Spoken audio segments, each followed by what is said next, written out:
People of faith, let's take another walk. Let's talk on the subject on the appearance of sexiness, attraction, all that glamour. Um, it's really, it's really a like a, it's like a hologram.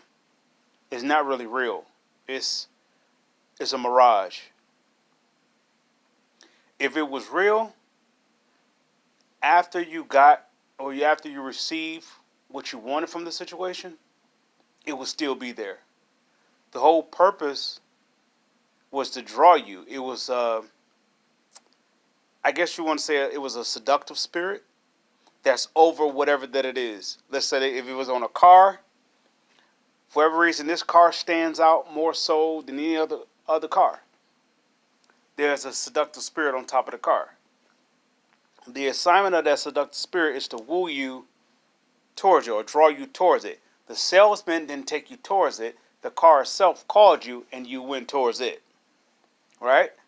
Now, once you're there, the purpose of why that car was made is trying to get you to transfer what's inside of you to it. A person may say that's a bit much, that's far out there. Everything is spirit first before it ever becomes natural. You want proof of that? Before anything that you know that's in front of you existed, it was a thought. And what is a thought? Can you see a thought? The only time you can see a thought is when the thought manifests into an object.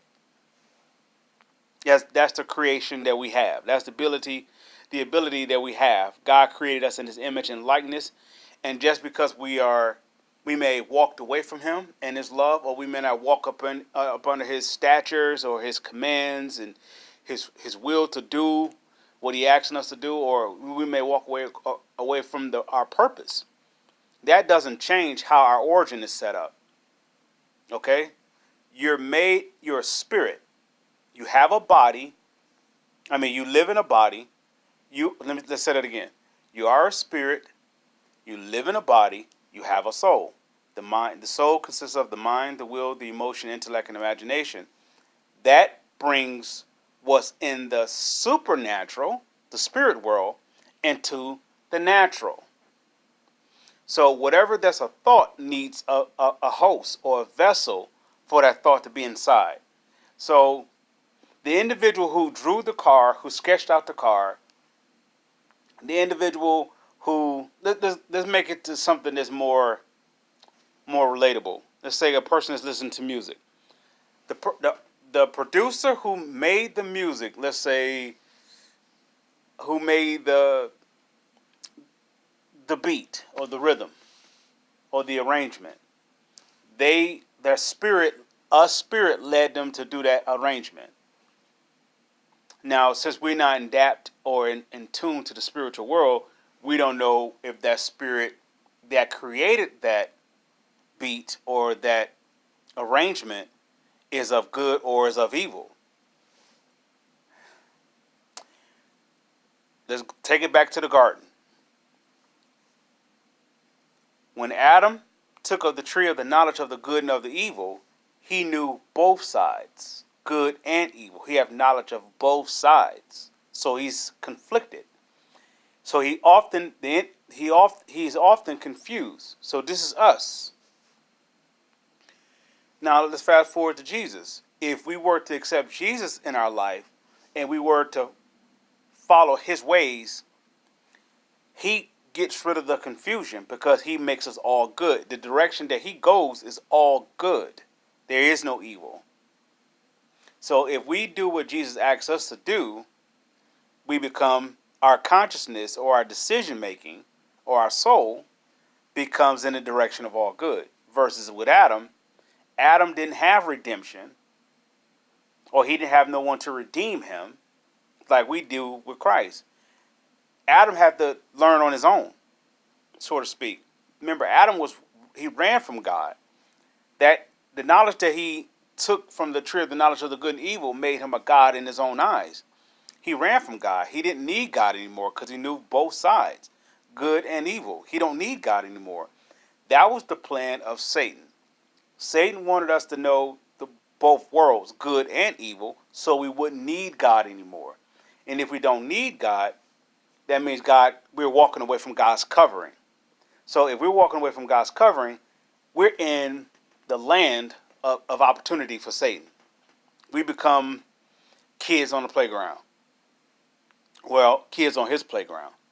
So a person, take this person that we just describing that's on Satan's playground. He don't know that this is Satan's playground because he's going by common knowledge. He's going for information that his how his upbringing was, or how their upbringing may be, or what they see on the television, or what they report on the radio, or they read in the books. That's become their way of living. Now you have all this information in you. You can't really cipher. You can't really determine which is good or which is evil, because you don't have no foundation of what is good or what is evil, because you haven't separated, or you haven't stepped away from the one who is of evil. And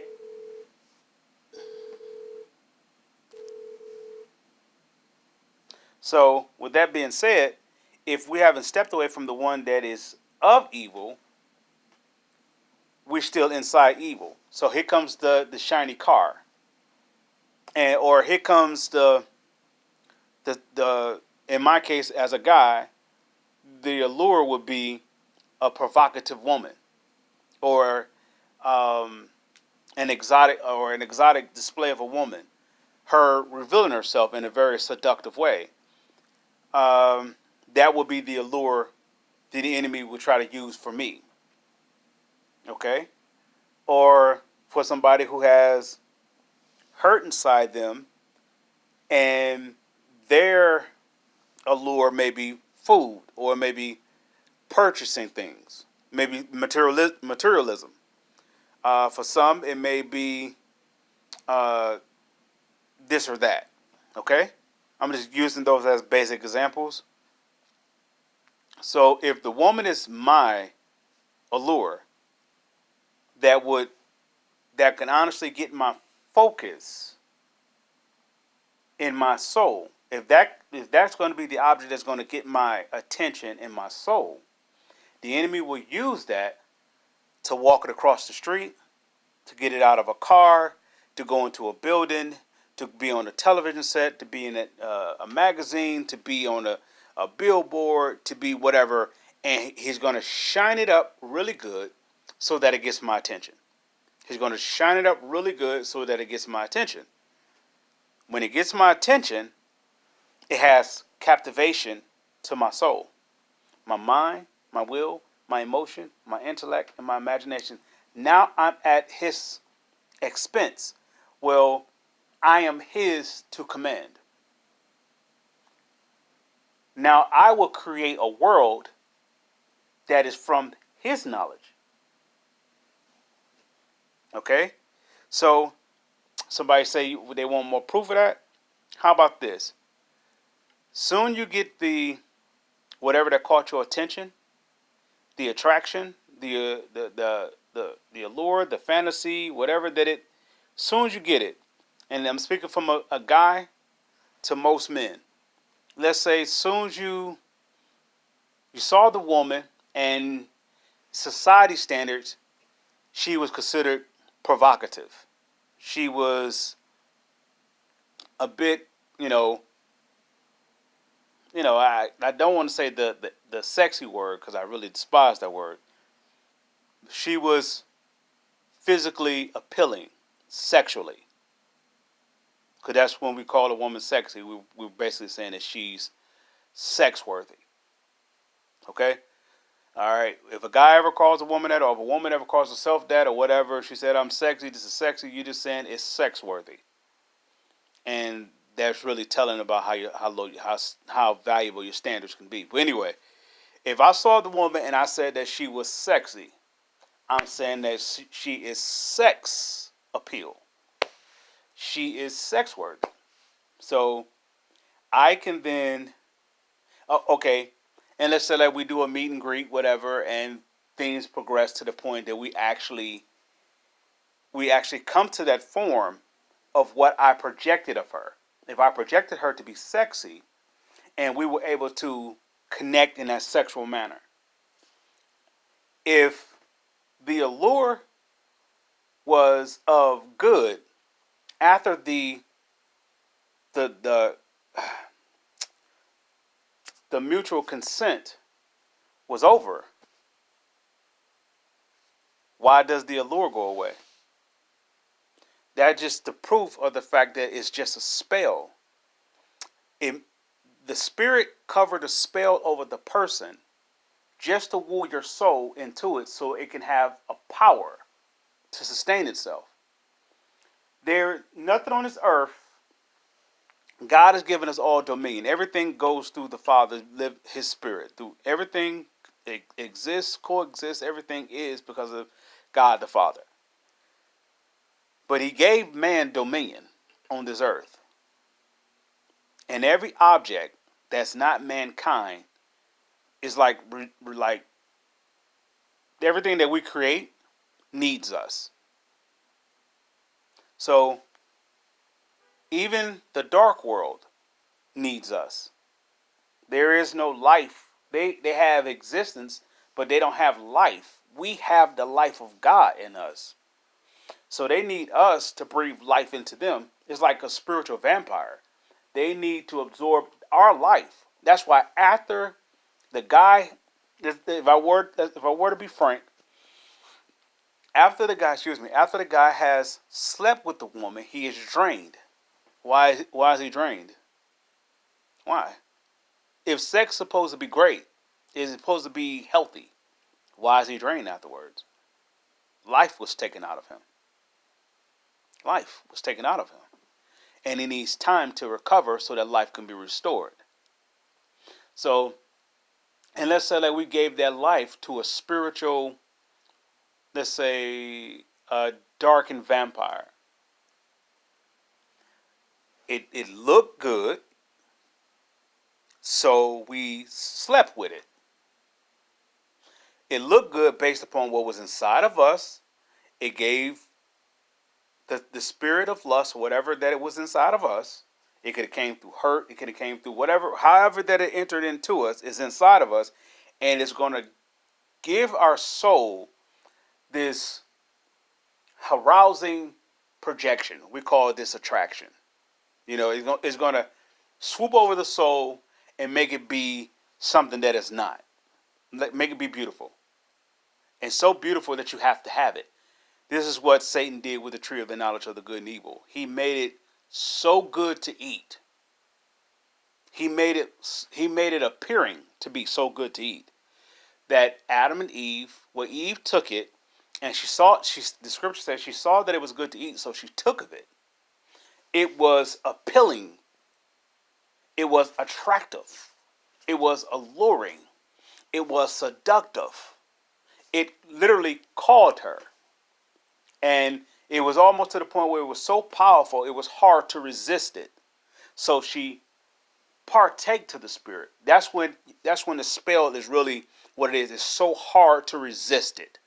You're trying everything in your power to walk away from it, but you just can't walk away. The spell has been cast upon your soul. Your soul is like being pulled into it. Pulled. And once you're inside of it, or once that is inside of you, you're left for dead because it's about to suck you dry. Literally, it's finna try to drain all the spiritual life out of you as much as possibly can.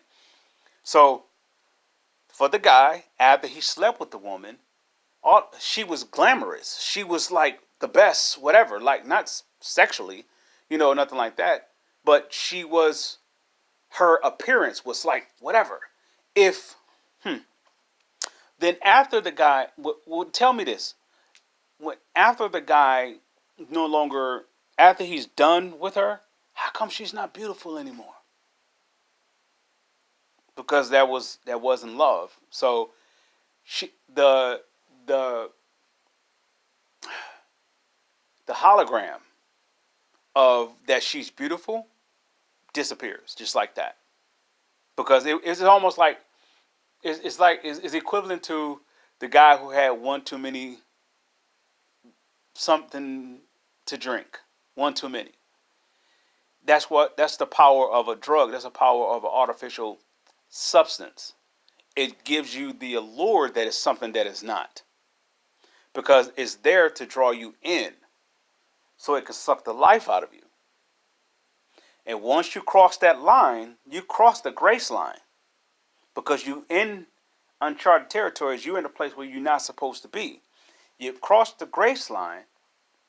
The person that you sleep with now, for the woman who for the for the woman who has that heavy spirit inside of her the most, once she got what she received from you, and it's not necessarily her, it's the spirit that's inside of her. She's in a corner, probably at the age of 6 years old, inside of her soul. Because if you actually talk to her, you be like you're talking to a kid, because she never grew. She's been in the corner hiding, or she's been tied up in the corner of her soul for years, and that spirit of anger, that spirit of pain, that spirit of uh, vindictive or hurt, all these different things comes inside. That took over. That's what's casting a spell upon you to make it look exotic, whatever. So that goes in effect with the dealership or the person who made the car. All this stuff plays a part. A person like that, a person may say that is a bit much. That is a little bit too extreme, whatever. Once again, everything that you physically see was created by something that was unseen. So before there was a couch, somebody had to visualize a couch. Then they drew it out or whatever. Then they put some wood, some fabric, whatever, some cushions together, and voila, you have a couch. But it started from where? The imagination. Your imagination is your soul. It's part of your soul. So if your soul is contorted, or is let's say if your soul is all it knows is to do evil. So what are you going to project to do? So if the girl is dating the guy who's in the streets all the time, but she's trying to love him away from the streets. She's trying to love him away from the streets. How can you love him away from the streets when his imagination is all his imagination sees is the street? He would have to be reprogrammed. That means he would have to be stripped away, adopted away from that lifestyle. That lifestyle is completely evil. If it was good, his young lady wouldn't have a problem with him being there. She's concerned about him getting hurt because she loves him. If you love something, you want to protect it. You don't want it to be nowhere near harm. That's how God the Father feels about us. But it's up to us to go up under his umbrella of protection. He gives us free will to do what we want. We can go past the grace line if we want to, and there's no covering for us. Bam, we get hit. So, if the young lady wants her guy safe, that means to get away from the streets, his soul will have to see another projection of life. But around his area, or what he's surrounded with, or what he surrounded himself with, he surrounded himself with a certain type of music that feeds what's inside his soul. He's surrounded the atmosphere of his company that he keeps, or who he talks to, feeds the soul. We call this ego, whatever. Let's move that aside. Move ego to the side. And let's talk about the mind, the will, the emotion, the intellect, and the imagination. This is the soul. Let's talk about that. If he's in the street, everything he projects inside of his soul has to be street related.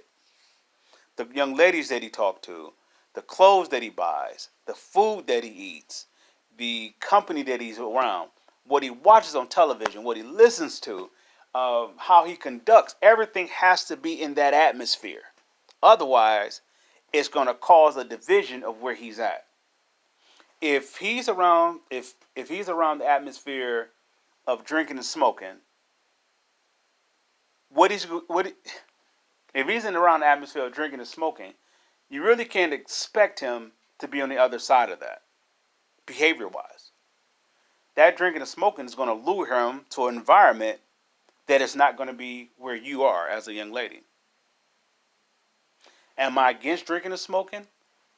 I'm against anything that stop you from fulfilling your purpose on this earth. And anything that harms you or that will put you in harm, I'm against. I'm I'm a disciple of Jesus. And so I wouldn't have it any other way. If anything that's going to put a male or female or a child or an elder in trouble, I'm against it. I don't care about ethnicity, skin colors, and all that stuff. I care about the soul. I care about the soul being in peace. I care about the spirit no longer being broken, but being whole and being redeemed. I care about that stuff. I don't all that nonsense stuff. About what church you go to or if you're up under the right religion. I don't care about none of that stuff. I don't got time for that. But I am saying this: the purpose of that attraction, and we honestly think the attraction equates to love, or we think the common whatever, that common interest could be just a trap, because the object of that's drawing you in is trying to suck you dry. In a prior video, let me just say it this way. I won't go there. Inside of you, when the Creator, God the Father Himself made you, He made you out of greatness. If you were submerged in love right now, I mean, your soul submerged in love where there was no trace of fear, no trace of hurt. All you had was just kindness, peace, and patience, and temperance, and all that good stuff. If you had all that, there will be no separation between you and God. It will be one and the same. Because when God created us, He created us in His own image and likeness. What the enemy had us to do is to make that based upon shoe size or hair length and the physical structures and stuff like that. All that did was just bring division among God's creation. That's all it did. It doesn't make one person more connected to God more or less. It's just a vessel. A body is just a vessel. If it was more than that, when you bury a person, if you were to dig up their casket, whatever, why is nothing there? Nothing is there. It goes back to the dust of the ground. Let's make it more simple. Make more simple. Let's make it more. Giving another example, make it more clear. If you have some dead skin, you get it off of you, whatever. It goes back to the dust of the ground. It withers away. It goes back to the dust. That's all the vessel is. But I'm not underplaying the vessel. I'm just not overplaying or overstating the vessel to be something more than what it is. The beautiful part of you is your soul. The beautiful part about you can create like the Heavenly Father. And if you're connected to the Heavenly Father, the teamwork that y'all can do on the earth is fantastic. Now you'll be fulfilling purpose. And it goes beyond any allure of the outside image of who you think that you may be. So going back to the subject, if the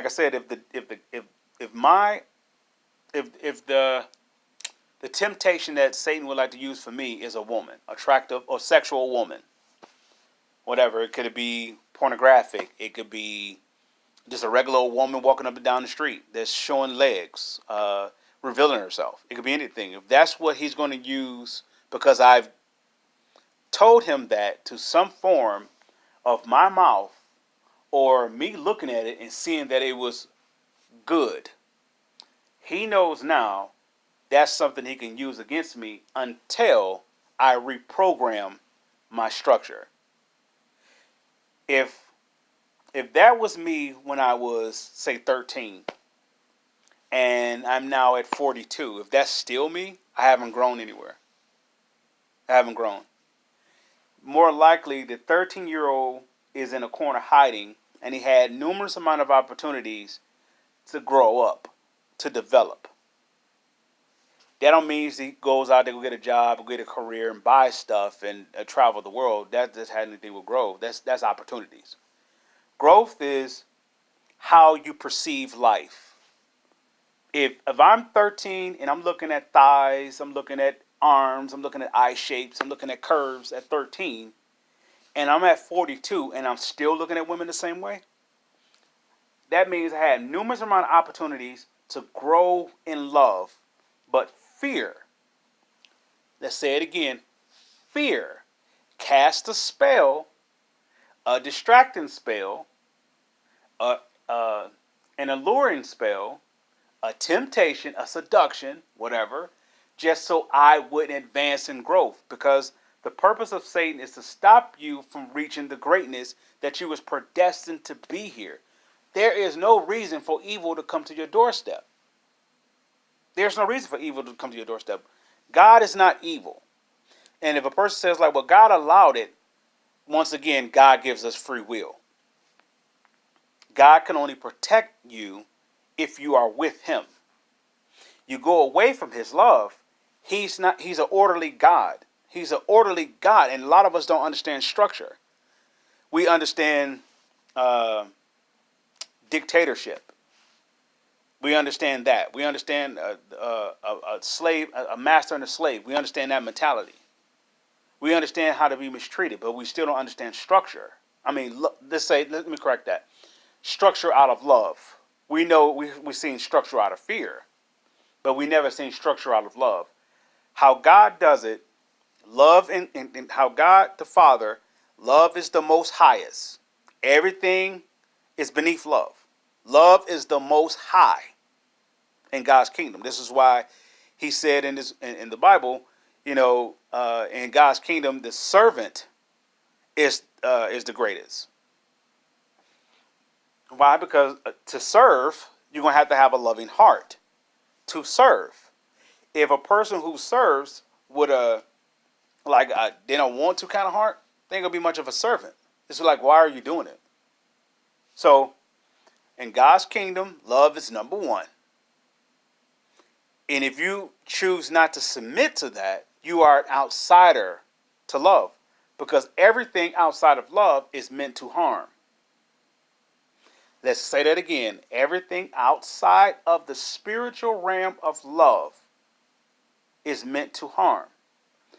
Where the enemy came with another counteract, but the enemy came with another blow or, a device that he used is try to confuse what is love. Love will always have these ingredients inside of it. It will always have patience. It will always have kindness. And it will always have truth. Let's say humility. So if a person say like I love you, but they're always aggressive, they're always impatient, they're always rude towards you, it's not love. If it's always pressing you to do something, or trying to convince you, or try to manipulate you in a way, it's not love. Walk away. Love has a set of rules. These set of rules is harm, torment is not allowed. So a person, just going back to this, a person may say, well, God allows me to get hurt. No, God does not allow you to get hurt. As a person could say, like, well, let's talk about the human trafficking. Is that God or is that mankind? Who's picking up the people? A person can say, God is allowing it. God is allowing us to have free will. But there is no situation that you're in that God can get you out of as long as you're not afraid of the situation. There is no situation that you're in that love can get you out of. The only thing is, in most cases, because we're taught fear, and our foundation, our soul is so, like going back to when we got the attraction of the sexual woman, it was there to suck the life out of us, which is the word of truth of God. Which now, if the word of truth is out of us, we're going to become fearful. So all we're going to know is